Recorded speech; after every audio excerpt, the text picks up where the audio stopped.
Hello बच्चों, let's read the question. Question says assertion air pressure in a car tire increases during driving.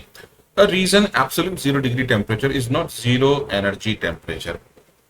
अब देखिए, अगर हम tyre की बात करें तो टायर में हमारे पास है इनसाइड द टायर एयर. हम एजम्पशन करके चल रहे हैं कि volume of the tyre remains constant. Volume is equal to constant.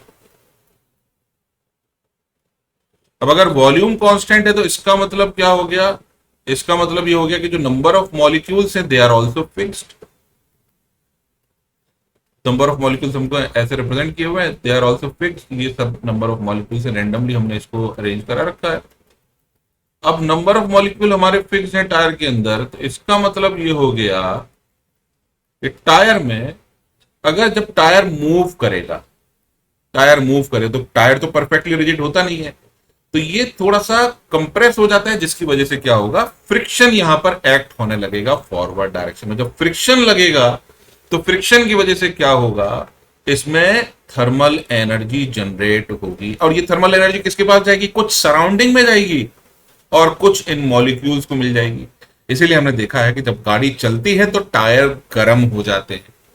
अब जब टेम्परेचर इंक्रीज होगा, यानी टी इंक्रीज होगा, तो हमें मालूम है PV is equal to NRT के अनुसार वॉल्यूम कांस्टेंट है, नंबर ऑफ मोल्स भी कांस्टेंट है, तो टेम्परेचर बढ़ने पर प्रेशर भी इंक्रीज हो जाएगा. तो air pressure in a car tyre increases during driving. ये बात बिल्कुल सही है.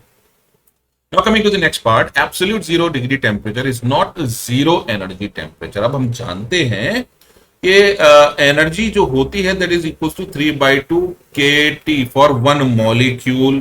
और ये क्या है? एब्सोल्यूट जीरो पर रैंडम काइनेटिक एनर्जी की बात करता है, तो ये जीरो हो जाएगी.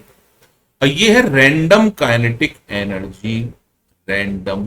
लेकिन जो ऑर्गेनाइज यानी रेगुलर काइनेटिक और पोटेंशियल एनर्जी है, यानी regular potential and kinetic energy,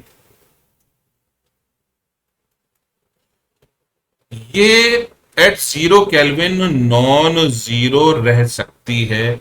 यानी ये कोई नेसेसरीली जीरो नहीं होगी, लेकिन random kinetic energy necessarily zero हो जाएगी. तो इसका मतलब एब्सोल्यूट जीरो पर इसकी नेट एनर्जी जीरो जरूरी नहीं है हो.